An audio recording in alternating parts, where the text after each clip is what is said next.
Et si on décidait de revenir en arrière de 30 000 ans?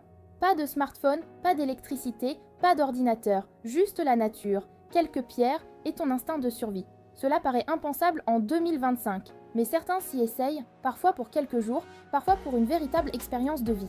Vivre comme à la préhistoire aujourd'hui, c'est avant tout un choc culturel, mais c'est aussi une manière de se confronter à une question simple.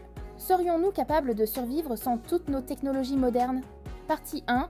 Le feu, première étape indispensable. Le feu, c'est la base de toute survie préhistorique. Nos ancêtres l'utilisaient pour se protéger des bêtes sauvages, pour s'éclairer la nuit, mais surtout pour cuire les aliments et se réchauffer. Faire du feu sans briquet ni allumettes est un vrai défi. La technique la plus connue consiste à frotter 2 morceaux de bois sec ou à faire tourner un bâton dans une planchette jusqu'à obtenir une braise.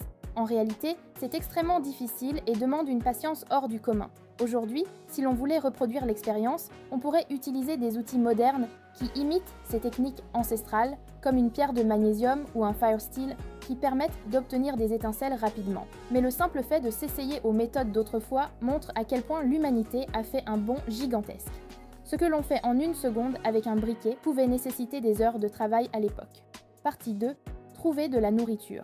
Après le feu vient la question de l'alimentation. Sans supermarché ni réfrigérateur, comment nos ancêtres faisaient-ils pour manger? Leur mode de vie reposait sur la chasse et la cueillette. La cueillette était probablement la principale source de nourriture. Fruits, baies, racines, champignons et plantes sauvages. Mais la difficulté est grande, car beaucoup de plantes comestibles ressemblent à des espèces toxiques. Encore aujourd'hui, des randonneurs s'empoisonnent en cueillant les mauvaises baies. La chasse demandait une organisation de groupe et des outils rudimentaires, comme des pierres taillées, des lances ou des arcs primitifs. Imaginez un citadin de 2025 courir après un sanglier avec une lance en bois a de quoi faire sourire, mais c'était pourtant une réalité quotidienne pour nos ancêtres. Pour un test moderne, il existe des alternatives plus accessibles. Apprendre à reconnaître quelques plantes sauvages comestibles, comme le pissenlit ou l'ortie, qui sont nutritives et faciles à trouver. Partie 3. Construire un abri. Une fois le feu et la nourriture, il faut penser à se protéger. La grotte reste l'image la plus connue, mais tout le monde n'avait pas accès à une cavité naturelle. Beaucoup d'abris étaient construits avec des branches, de la boue, des peaux d'animaux et des feuillages. Ces constructions simples permettaient de tenir face à la pluie, au vent et parfois au froid extrême. En 2025, tester ce mode de vie peut passer par la construction d'un abri de fortune en forêt. On peut bâtir une cabane avec des branches en forme de tipi, recouvertes de feuillage. C'est rudimentaire, mais cela donne une idée des conditions dans lesquelles vivaient nos ancêtres. Et cela rappelle aussi que l'ingéniosité humaine, bien avant les briques et le béton, était déjà capable de trouver des solutions efficaces à partir de presque rien. Partie 4. L'importance des outils. L'un des plus grands sauts de l'humanité a été la fabrication d'outils.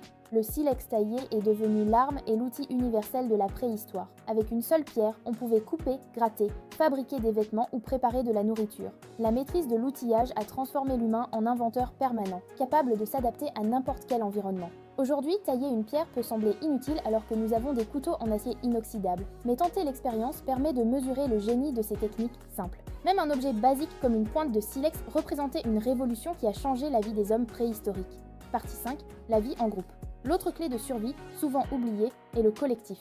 À la préhistoire, vivre seul signifiait presque toujours mourir rapidement. La survie dépendait de la solidarité. Chaque membre du clan avait un rôle. Certains chassaient, d'autres préparaient la nourriture, d'autres encore veillaient sur le feu. La vie sociale était aussi essentielle que la chasse elle-même. Aujourd'hui, cette leçon reste valable. Une expérience préhistorique est bien plus enrichissante si elle est partagée en groupe. Allumer un feu, construire un abri, chercher de la nourriture, tout devient plus facile et plus amusant à plusieurs. Nos ancêtres avaient compris que la survie dépendait moins de la force individuelle que de la coopération. Conclusion. Vivre comme à la préhistoire, en 2025, ce n'est pas seulement un défi physique, c'est surtout une expérience mentale. Elle met en lumière à quel point nous sommes devenus dépendants de nos technologies, mais aussi combien nous avons perdu de savoir-faire essentiel. L'homme moderne est capable de programmer une intelligence artificielle, mais souvent incapable d'allumer un feu sans briquet. Revenir à la préhistoire, ne serait-ce que pour quelques jours, c'est retrouver une forme de simplicité brutale, mais formatrice. Cela nous rappelle que, derrière nos écrans et nos conforts modernes, nous restons des êtres de chair et d'os, faits pour vivre dans la nature. Alors, serions-nous capables, aujourd'hui, de survivre sans tout ce qui nous entoure, ou bien la préhistoire resterait-elle pour nous une aventure impossible ?